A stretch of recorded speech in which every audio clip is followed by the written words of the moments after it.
오늘은 3월 10일 수요일입니다. 이제 다 함께 기도하심으로 수요 예배를 시작하겠습니다. 거룩하신 아버지 하나님, 은혜와 사랑을 감사합니다. 오늘 한 날도 주님의 은혜 가운데 지켜주시고 이 저녁 시간에 온라인으로 주님을 예배하게 하시니 감사합니다. 이 시간 주님께서 이 자리에 함께 하셔서 하나님의 임재를 경험하는 복된 시간이 되게 하여 주시옵소서. 사순절을 지나고 있습니다. 나를 위하여 고난당하시고 십자가를 지신 주님을 기억하며 우리 자신들의 죄를 회개하며 거룩한 자녀의 삶을 살아갈 수 있도록 은혜를 허락하여 주시옵소서. 예수님의 이름으로 기도드리옵나이다. 아멘. 오늘 우리에게 주시는 하나님의 말씀은 마태복음 10장 24절에서 33절까지 말씀입니다. 제가 봉독해 드리겠습니다. 제자가 그 선생보다 또는 종이 그 상전보다 높지 못하나니 제자가 그 선생 같고 종이 그 상전 같으면 족하도다. 집주인을 바알세불이라 하였거든 하물며 그 집 사람들이랴. 그런즉 그들을 두려워하지 말라. 감추인 것이 드러나지 않을 것이 없고 숨은 것이 알려지지 않을 것이 없느니라. 내가 너희에게 어두운 데서 이르는 것을 광명한 데서 말하며 너희가 귓속말로 듣는 것을 집 위에서 전파하라. 몸은 죽여도 영혼은 능히 죽이지 못하는 자들을 두려워하지 말고 오직 몸과 영혼을 능히 지옥에서 멸하실 수 있는 이를 두려워하라. 참새 2마리가 한 아사리온에 팔리지 않느냐. 그러나 너희 아버지께서 허락하지 아니하시면 그 하나도 땅에 떨어지지 아니하리라. 너희에게는 머리털까지 다 세신 바 되었나니 두려워하지 말라. 너희는 많은 참새보다 귀하니라. 누구든지 사람 앞에서 나를 시인하면 나도 하늘에 계신 내 아버지 앞에서 그를 시인할 것이요. 누구든지 사람 앞에서 나를 부인하면 나도 하늘에 계신 내 아버지 앞에서 그를 부인하리라. 아멘. 할렐루야. 모두들 평안하셨지요? 지난 8주 동안에는 한인연합감리교회가 연합으로 청지기 세미나를 했습니다. 코로나 상황에서 강사 목사님을 모시기가 어려웠는데 유튜브를 통해서 좋은 강사 목사님들을 통해서 청지기로서의 자세를 다시 가다듬고 우리 자신들을 돌아볼 수 있는 귀한 시간을 갖게 되어서 감사했습니다. 청지기 세미나 전에 마태복음 강해를 했었는데 오늘부터 다시 계속해서 마태복음 강해를 하겠습니다. 오늘은 마태복음 10장의 말씀입니다.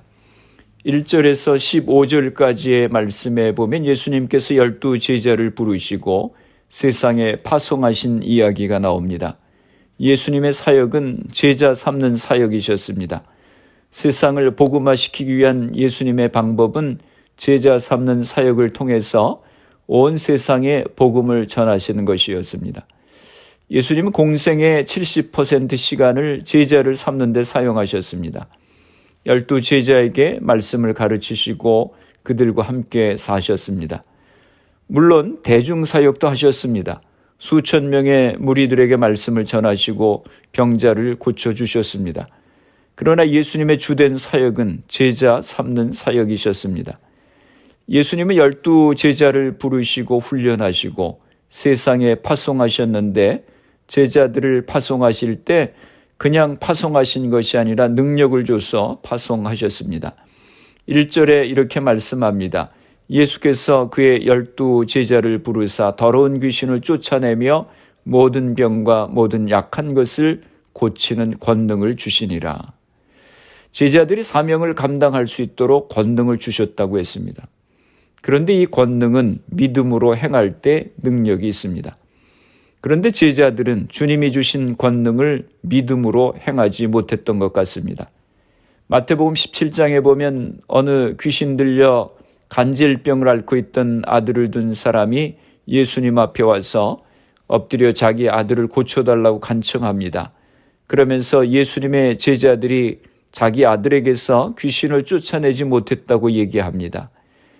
예수님께서 귀신 들린 그 아들을 고쳐주시고 그 사람이 간 후에 제자들이 조용히 예수님께 묻습니다. 어째서 우리는 쫓아내지 못했습니까? 그러자 예수님께서 말씀하셨습니다. 너희 믿음이 적은 연곤이라. 너희에게 믿음이 겨자씨 한 알만큼만 있어도 이 산을 명하여 여기서 저기로 옮겨지라 하면 옮겨질 것이요 라고 하셨습니다. 오늘 우리가 예수를 믿을 때 우리들 한 사람 한 사람이 주님의 제자의 삶을 살아가기를 원하십니다. 이 사순절에 주님의 십자가의 고난과 죽으심을 묵상하면서 조용히 제자로 부르시는 주님의 부르심 앞에 제가 여기 있습니다. 응답하시며 제자의 삶을 살기로 결단하시는 성도님들이 되시기를 바랍니다. 제자의 삶을 살아갈 때 주님께서 우리에게 성령을 부어주셨고 능력을 주셨음을 기억하고 믿음으로 행하며 하나님의 영광을 드러낼 수 있는 성도님들이 다 되시기를 바랍니다. 그런데 제자의 삶은 물론 우리에게 복된 길이지만 어렵고 힘든 길이기도 합니다. 고난도 있고 어려움도 있습니다. 16절입니다. 보라 내가 너희를 보냄이 양을 이리 가운데로 보냄과 같도다. 그러므로 너희는 뱀같이 지혜롭고 비둘기같이 순결하라. 예수님은 세상에 나가 전도할 제자들을 걱정하셨습니다. 마치 양이 이리 가운데 가는 것과 같았기 때문입니다. 이리 가운데 보냄과 같다고 하는 이 표현은 제자들이 복음 선포 사역에서 직면하게 될 지속적인 위험을 표현하는 것입니다. 그래서 제자들을 염려하시면서 뱀같이 지혜롭고 비둘기같이 순결하라라고 하셨습니다. 뱀같이 지혜로우라고 하는 것은 신중한 분별력을 지녀서 위험에서 벗어나라고 하는 것입니다. 또 비둘기같이 순결하라고 했습니다. 비둘기는 평화와 순결의 상징입니다. 너무 교활해서만도 안 되고 너무 순진해서만도 안 된다고 하는 것입니다. 지혜와 순결이 잘 균형을 이루어야 되는 것입니다. 17절 말씀합니다. 사람들을 삼가라. 그들이 너희를 공회에 넘겨주겠고 그들의 회당에서 채찍질하리라. 전도자가 처할 위험을 염려하시면서 말씀하십니다. 그들이 너희를 공회에 넘겨주겠고 그들의 회당에서 채찍질하리라. 공회는 지방의 의회로서 공공질서를 어지럽힌다고 처벌할 수도 있고 회당에서도 채찍질하는 일들이 빈번했습니다. 바울이 회당에 들어가서 복음을 전하다가 반대자들의 박해로 돌에 맞아 죽기 전까지 가기도 하고 급하게 밤에 피신하기도 했습니다. 복음 전파에는 항상 두 가지 반응이 나타납니다. 복음을 받아들이는 사람과 반대하고 박해하는 사람들이 있다고 하는 것입니다. 18절입니다. 또 너희가 나로 말미암아 총독들과 임금들 앞에 끌려가리니 이는 그들과 이방인들에게 증거가 되게 하려 하심이라. 예수님은 자신이 총독과 왕에게 신문당할 것을 내다보시면서 그의 제자들도 그러한 위험에 직면하게 될 것임을 내다보셨습니다. 공동번역 성경에 보면 18절을 이렇게 번역합니다. 또 너희는 나 때문에 총독들과 왕들에게 끌려가 재판을 받으며 그들과 이방인들 앞에서 나를 증언하게 될 것이다. 제자로서 전도자의 사명을 감당하며 살아가는 길은 그렇게 순탄한 길만은 아닙니다. 예수님께서 고난을 당하신 것 같이 제자들도 고난을 당하게 될 것이라고 하시는 것입니다. 오늘 우리가 예수님을 믿을 때 기쁘고 감사한 일들도 많지만 또 제자로서 내가 감당해야 하는 십자가가 있다고 하는 사실을 우리가 알고 감당해야 하는 것입니다. 21절과 22절입니다. 장차 형제가 형제를 아버지가 자식을 죽는 데 내주며 자식들이 부모를 대적하여 죽게 하리라. 또 너희가 내 이름으로 말미암아 모든 사람에게 미움을 받을 것이나 끝까지 견디는 자는 구원을 얻으리라. 복음을 믿는 자들은 가족에게 박해를 받기도 합니다. 그것은 예수님의 제자들은 자신들 때문이 아니라 예수님 때문에 박해를 받게 된다고 하는 것입니다. 요즘도 믿지 않는 가정에서 처음으로 예수를 믿게 된 분들은 이런 경험들을 하셨을 것입니다. 예수 믿으면 밥을 주냐, 돈이 나오냐 하면서 핍박하는 남편들도 있습니다.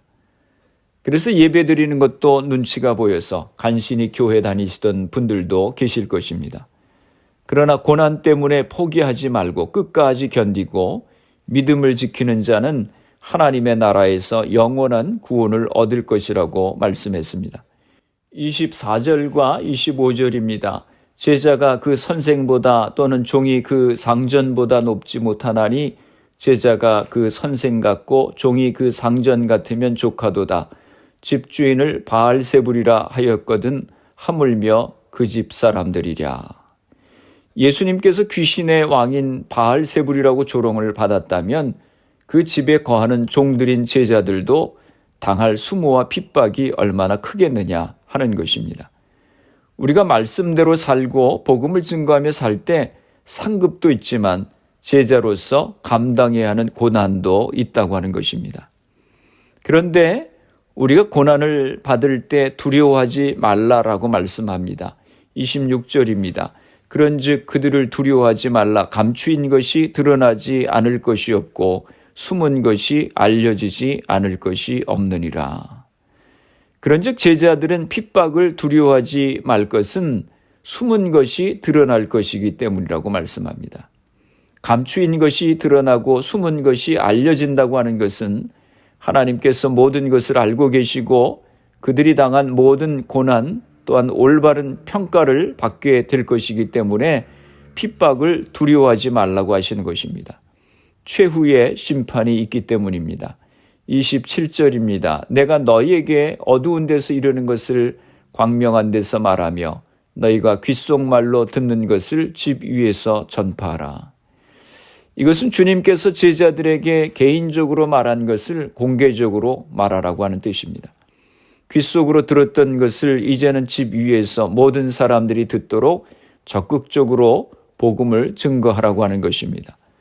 복음을 증거하다가 핍박이 있을지라도 모든 것을 아시고 심판하실 하나님을 신뢰하고 두려워하지 말고 복음을 전파하라고 하는 것입니다. 28절입니다. 몸은 죽여도 영혼은 능히 죽이지 못하는 자들을 두려워하지 말고 오직 몸과 영혼을 능히 지옥에 멸하실 수 있는 이를 두려워하라. 우리가 두려워하지 말아야 될 두 번째 이유를 말씀하십니다. 권력자들이, 박해자들이 육체적인 학대를 가할 수는 있지만 나의 영혼과 신앙은 빼앗을 수 없다고 하는 사실입니다. 몸과 영혼을 모두 멸할 수 있는 분은 오직 하나님 한 분뿐이십니다. 진정으로 두려워해야 될 대상은 하나님이십니다. 하나님을 두려워할 줄 알아야 합니다. 핍박을 두려워하지 않을 세 번째 이유는 29절에 말씀합니다. 참새 2마리가 한 아사리온에 팔리지 않느냐. 그러나 너희 아버지께서 허락하지 아니하시면 그 하나도 땅에 떨어지지 아니하리라. 왜 우리가 두려워할 필요가 없습니까? 첫 번째는 심판이 있기 때문입니다. 둘째는 하나님이 계시기 때문입니다. 세 번째는 하나님이 우리를 너무나 잘 알고 계시기 때문입니다. 참새는 2마리가 겨우 동전 한 입에 팔릴 정도로 미물이지만 참새 1마리가 날아다니다가 땅에 떨어져 죽는 것도 우연한 것이 아니라 거기에 하나님의 뜻이 있고 계획이 있다고 말씀하고 계십니다. 우리가 상상할 수 없는 부분까지도 하나님은 친히 모든 것을 아시고 간섭하신다고 하는 뜻입니다. 하나님은 결코 침묵하시거나 무관심하시지 않으십니다. 30절에 이렇게 말씀합니다. 너희에게는 머리털까지 다 세신 바 되었나니. 그렇게 자상하게 철저하게 나를 아시고 내 머리카락을 다 세고 계신 그분이 하나님이십니다. 그러므로 염려하지 말라, 두려워하지 말라고 하는 것입니다. 지금 우리가 억울하게 당하고 있는 모든 것을 하나님이 너무나 잘 알고 계신다고 하는 것입니다. 또 예수님께서 우리가 핍박과 조롱과 고난을 겪을 때 기억해야 할 사실 하나를 더 말씀하십니다. 32절과 33절입니다. 누구든지 사람 앞에서 나를 시인하면 나도 하늘에 계신 내 아버지 앞에서 그를 시인할 것이요. 누구든지 사람 앞에서 나를 부인하면 나도 하늘에 계신 내 아버지 앞에서 그를 부인하리라. 이 말씀 속에는 두 가지 뜻이 담겨 있습니다. 첫째는 우리는 마음속으로만 예수 믿고 시인할 것이 아니라 사람들 앞에서 반드시 고백해야 한다고 하는 것입니다. 예수님이 사람들 앞에서 증거되어야 한다고 하는 것입니다. 둘째는 예수님은 하나님과 인간을 연결하는 중보자요, 대제사장이라고 하는 뜻입니다. 예수 그리스도를 통하지 않고는 천국에 갈 자가 없습니다. 예수님을 통해서만 하나님의 자녀가 되고 예수님을 통해서만 영원한 생명을 소유하게 됩니다. 예수님만이 길이요 진리요 생명이십니다. 우리가 사람들 앞에서 공개적으로 나의 믿음을 고백하면 주님께서도 우리를 인정하시고 우리의 충성을 기쁘게 여겨주신다고 하셨습니다. 그러나 사람들 앞에서 나를 부인하면 심판날에 주님께서도 우리를 모른다고 하셨습니다. 우리가 예수님을 믿을 때에 예수님께서 내가 너를 안다 하시는 말씀을 우리가 들을 수 있어야 하겠습니다. 나는 거짓으로 주여 주여 할 수 있습니다. 나는 형식적으로 교회 다닐 수도 있습니다. 예수님 말씀하십니다. 정말 내가 세상에서 나를 인정하느냐 하였느냐, 나를 증거하고 나를 믿었느냐. 내가 예수 믿는다고 외치는 것, 내가 예수를 영접했다고 하는 것보다 더 중요한 것은 예수님이 내게 이렇게 말씀하시는 것입니다. 내가 너를 안다. 내가 나를 위해 기도했었지. 나를 위해 고난받았지. 나를 위해 조롱도 받았지. 나를 위해 헐벗고 배고픔을 겪었지. 정말 나는 너를 안다. 말씀을 정리합니다. 우리가 예수를 믿을 때 구원을 얻고 하나님이 우리와 동행하시고 세상이 줄 수 없는 평안을 주시고 우리의 삶을 복되게 하십니다. 그러나 이러한 축복만 있는 것이 아니라 성도로서 살아갈 때 예수님의 이름 때문에 받는 고난과 어려움도 핍박도 있다고 하는 것입니다. 우리가 예수님을 믿을 때 제자로서 성도로서 그런 어려움과 고난도 능히 내가 감당하겠습니다라고 하는 마음의 결단이 우리에게 있어야 합니다.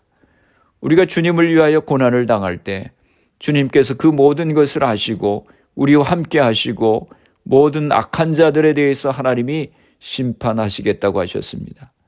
또 사람들 앞에서 나를 시인하면 나도 그를 하나님 앞에서 시인할 것이라고 말씀하셨습니다. 세상 가운데서 무명의 그리스도인으로 살아가는 것이 아니라 나를 통해서 주님의 이름이 증거가 되고 하나님의 말씀이 증거되기를 원합니다. 사순절을 지나고 있습니다. 주님의 고난과 십자가의 죽으심을 기억하면서 우리도 주님께서 우리를 위하여 당하신 고난을 기억하며 묵묵히 주님의 이름을 위하여 주님의 교회를 위하여 고난과 어려움도 감당하며 주님을 쫓는 제자의 삶을 살아가실 수 있기를 주님의 이름으로 축원합니다. 기도하시겠습니다. 살아계신 아버지 하나님, 은혜와 사랑을 감사합니다. 오늘 말씀을 통해서 우리가 제자로서 복음을 증거하며 믿음 가운데 살 때에 고난도 핍박도 있음을 들었습니다. 그러나 우리의 모든 상황과 억울함을 하나님이 다 아시고 계심을 기억하고 흔들리지 말고 믿음 가운데 든든히 서는 저희들이 되게 하여 주시옵소서. 그래서 주님으로부터 내가 너를 안다고 하는 칭찬을 듣는 저희들 모두가 되게 하여 주시옵소서. 우리의 가정들을 위해서 기도합니다. 사랑하는 자녀들을 축복하시고 우리에게 주신 사업과 직장을 복되게 하여 주시옵소서. 질병으로 인하여 어려움 가운데 있는 성도님들을 기억하며 기도합니다. 이 시간 저들을 안수하여 주시고 치료하여 주시옵소서. 코로나 바이러스의 문제가 하루속히 해결되어서 모두가 정상적인 생활을 할 수 있도록 은혜를 허락하여 주시옵소서. 예수님의 이름으로 기도드리옵나이다. 아멘. 주기도문 하심으로 수요 기도회를 마치겠습니다. 하늘에 계신 우리 아버지여, 이름이 거룩히 여김을 받으시오며 나라가 임하시오며 뜻이 하늘에서 이루어진 것 같이 땅에서도 이루어지이다.